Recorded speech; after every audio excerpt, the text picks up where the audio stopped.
are threatened by African unity, because the unity of African people will mean they are equal to China, they are equal to India, they are equal to Russia, they are equal to Britain. We, as progressive Pan-Africanists, must fully associate with and support all revolutionary actions of fighters who are removing puppets of French imperialism from political office and power. We must teach our people that we are not beggars. When we ask for reparation, we are not asking for donation. We are asking for what was stolen from us to be returned so that we can prosper. All these actions are revolutionary because we must be careful of French-sponsored coups in Africa, where we think there is a revolution taking place in Guinea-Conakry, only to find that there is a French puppet who seek to replace those who were there before. There is nothing revolutionary about the Guinea-Conakry coup. We ought to separate that there can never be a revolutionary coup that reinforces French imperialism on African soil. Anyone who comes into political office under the pretext that they are fighting a French puppet while knowing they are the French puppet themselves must be isolated by progressive Pan-Africanists. All French soldiers and military must leave the African continent, and this also should apply to neo-colonial military bases, including the African Command Center of the USA. We don't want the army of America. We don't want the army of France here. We don't want the army of anyone. We want African army on African soil. The Pan-Africanist Institute should therefore provide ideological, political, and technical weapons to all progressive forces of the African continent to fight against colonialism. The EFF leader then said Africa needs one standing army to fight the wars sponsored by countries seeking to distract us with fighting so they can plunder our resources, before touching on greedy African dictators and the need to unite the continent against neocolonialism and exploitation. We need African Central Bank. We need African Monetary Zone. We need African military combat, because these pockets of wars that are happening in Africa are not of our own making. They are sponsored wars so that those who continue to steal our resources can do so uninterrupted as we fight amongst ourselves. So we need a military, a common defense system, the African High Command that will ensure the stability and security of Africa. We equally need a binding African court to deal with dictators who only exist in Africa to feed their friends and families. Those people must be prosecuted the African way. Seko Tore and Emperor Haile Selassie prophetically said that the failure to unite the African continent will give rise to the neo-colonialism, and that African continent will perish. The revolutionary Pan-Africanist ideological and political diagnosis of the future was correct. The future is here. 50 years later, we know that we remain visitors in our own continent. We know that our resources benefit Euro-American than our own people.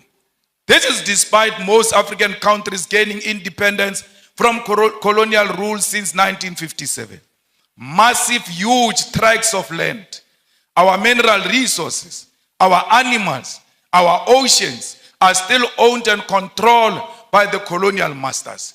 There are no countries in the entire African continent that have gained full economic emancipation and independence. And this includes Ghana, which was the first to lead the road.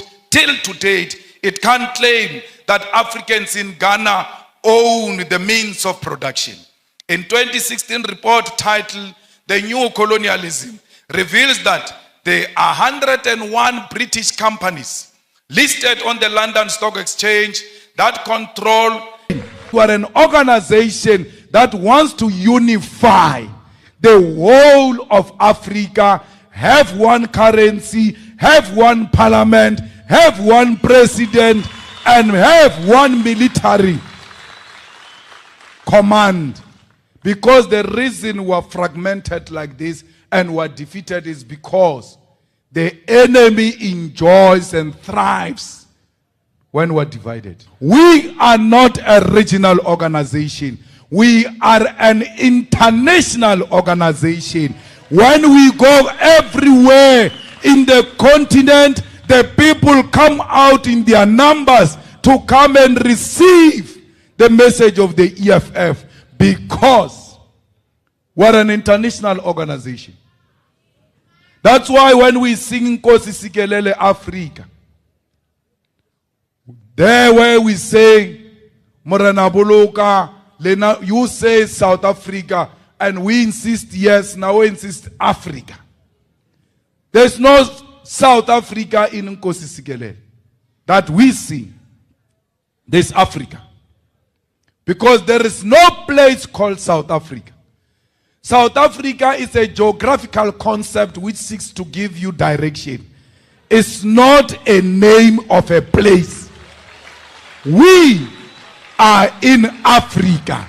So once you say Africa, you don't have to add anything before. You have covered everything, including this side of the south of Africa.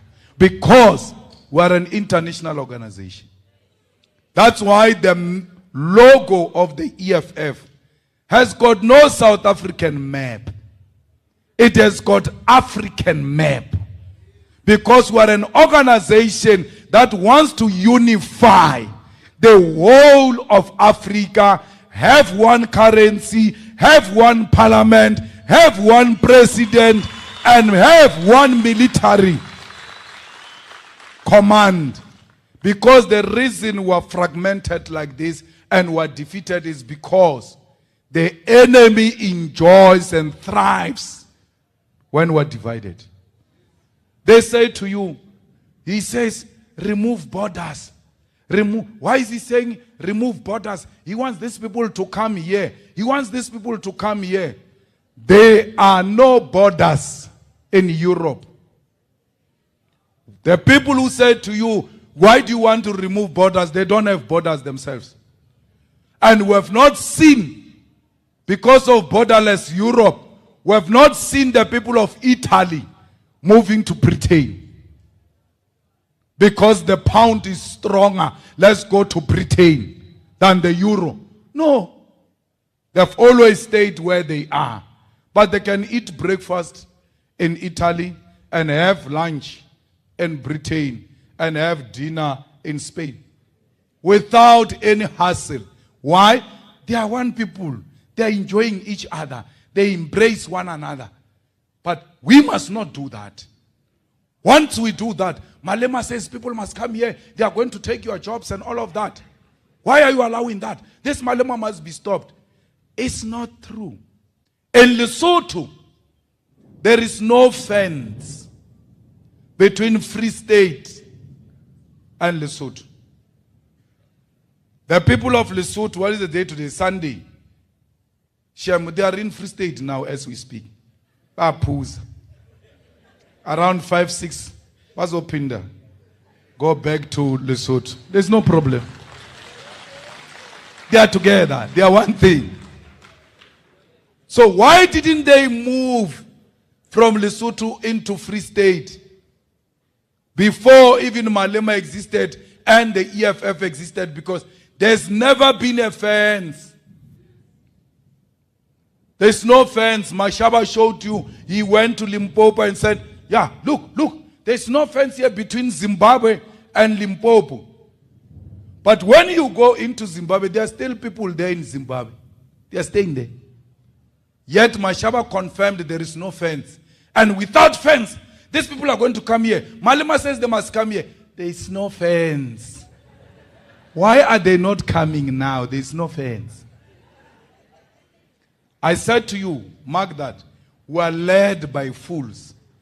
Because there is no fence, but there is a gate. We are led by fools. There is no fence, but there is a gate. When you go home today, you arrive at your home from this meeting, you just find the fence is gone. Only the gate is standing alone like this. And then, what do? Without fence, you still open the gate to. Hey, we're in a state of madness. Why, if these borders mean nothing, why are they opposed to them? They are threatened by African unity. Because the unity of African people will mean they are equal to China, they are equal to India, they are equal to Russia, they are equal to Britain. How can Swaziland tell Britain anything with that size of a population? They won't listen to them. But once we come together, we are billions of people who can confront the status quo globally. So, I quote, Donald Trump is the enemy, end quote. He said this while defending Ibrahim Traore and calling for people to stand with Burkina Faso. Watch this clip, we'll come back and discuss. America must never tell us what to do.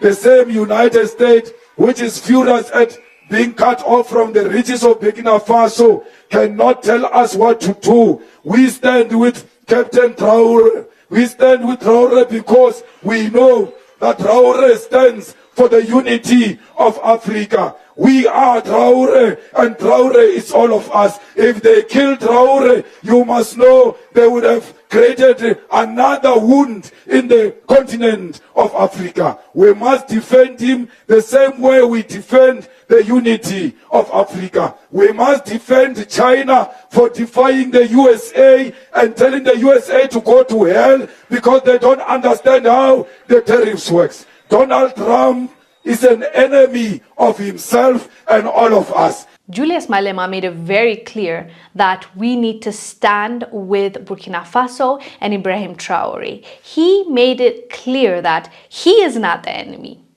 Traore is not the enemy. The actual enemy is Donald Trump. And this is according to Julius Malema. Of course, he's getting pushback from those that want us to stay quiet and that want us to always be appreciative and applaud what they're doing, even though what they're doing is wrong. Some people, even though they know the truth, they don't want to admit it. They don't want to put themselves on the line. But Julius Malema has always been the person that speaks his mind, that speaks what he believes to be true, and he's not going to stay silent, even though it might cost him. And this is another example. Just recently, he was calling out Elon Musk and Trump for what they were trying to insinuate. Not actually insinuate, they were saying it out loud that white South Africans in South Africa are being mistreated and they need help. I think US already started interviewing white South Africans to go to America. I believe they're giving them asylum, which fine if that's what they want to do. And that's what Julius Malema said. He said if they want to take the racist to US. Malema's subsequent praise for leaders like Traore has fast forward to 2023, and Malema's tone shifted dramatically. The EFF publicly celebrated the formation of the Alliance of Sahel States, AES, by Burkina Faso, Mali and Niger, a treaty that signalled a break from Western influence. Malema praised Traore, Mali's Colonel Assimi Goïta, and Niger's General Abdourahmane Chiani for rejecting neo-colonial exploitation and charting a path toward African sovereignty. An EFF statement issued in June 2023 hailed the alliance as a revolutionary act. The signing of the Confederation Treaty is a clear message to the imperialists. These nations will not be controlled. They are forging new political alliances that prioritize development and autonomy for their people. The party highlighted the leaders' bold decisions to expel French troops, close foreign military bases, and reclaim control of natural resources.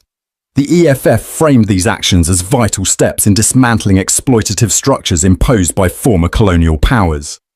These nations are setting a precedent for the rest of Africa, demonstrating that political and economic liberation is achievable in our lifetime with steadfast resolve and collective action. This endorsement marked a stark departure from Malema's earlier criticism of military takeovers, leaving observers puzzled about his true ideological stance.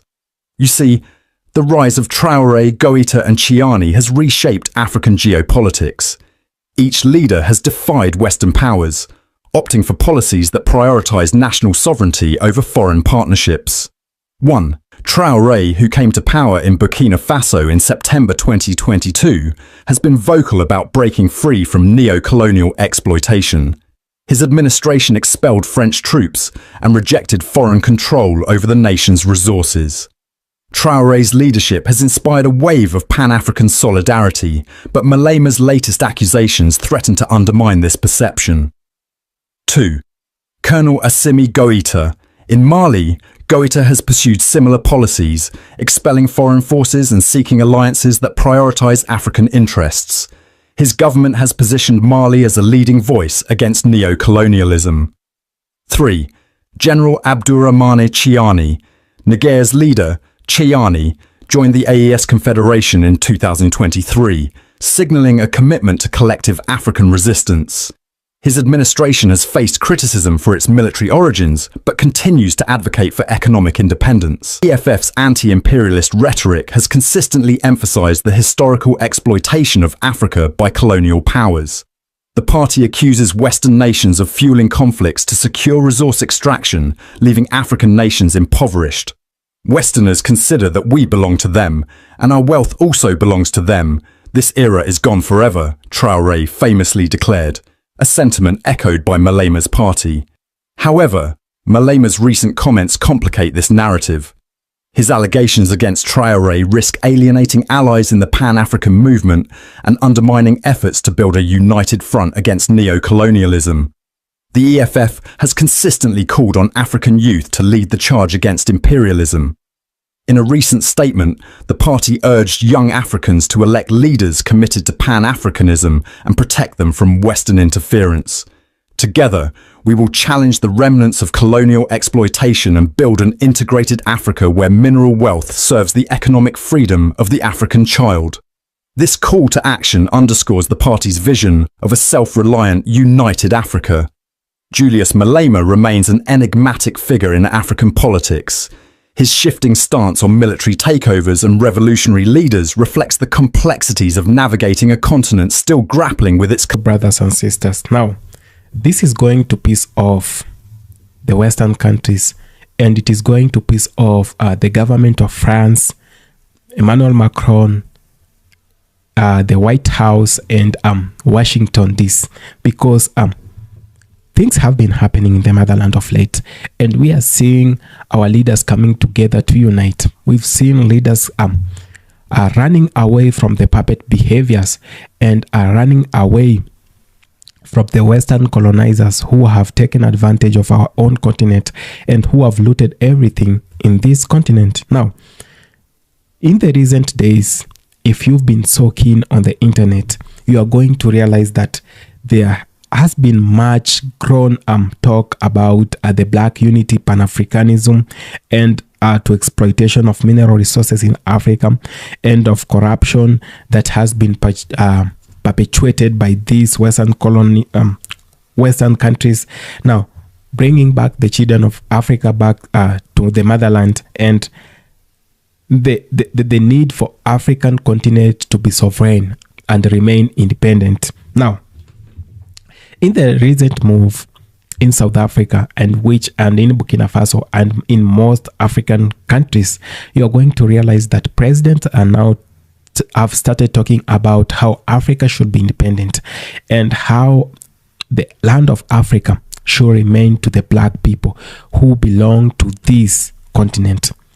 The Black people who are not in this continent have also a right to own land in Africa, and not. It's very crazy, by the way. If I've been talking about this, and if I'm wrong, may someone come with the right statistics and table them and let's see who is right, that 75 to 80% of the land in South Africa is not owned by South Africans. In fact, 65% of South Africans live in houses that are not theirs. To mean they are on rentals and they pay mortgages and all this stuff. So the lifestyle in an African country becoming way too much than for a very normal African person to afford is very crazy. And this is why we say we don't want Western interference in Africa. This is why Julius Malema of late is calling out his brother Ibrahim Traore to come together and work for Africa, that this duo will liberate this continent, that we need more aggressive leaders. I know most of you think that democratic leaders will save this country, and democracy, the rule of law, and all those stuff that you've been brainwashed with. Let me just tell you something. I know most will say you are young, you do not know how these things work. Of course, I accept.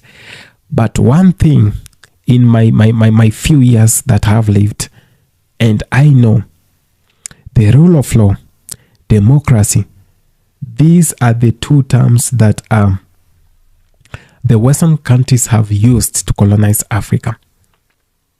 That we want someone who respects democracy and the rule of law. And in that path, this is where they have found their way back. They have found their way back to Africa, and they're exploiting and extorting everything in Africa. And when we have a military leader like Ibrahim Traore, who doesn't take nonsense, who is shaping that country in 2 years, whatever his predecessors couldn't make in 40, 50, 60 years, Ibrahim Traore is doing in 2 years. And you know what? We need aggressive leaders in Africa. We need the likes of Julius Malema. Many of you will say Julius Malema is arrogant, but we need arrogance to stop the menace that is happening in Africa. We need this arrogance to stop the white dominance in our own countries. I'm not talking it in a bad way. I know any person can invest anywhere around the world, but with utmost respect to the people of that land, with utmost respect to the culture of the people who live in that country. You can't come to Africa and start preaching about LGBTQ rights, and which goes against African culture and African principalities. So I'm not saying that I'm against this or whatever, but it is good for you to stop meddling with African affairs. Leave African continent to the people of Africa to run it.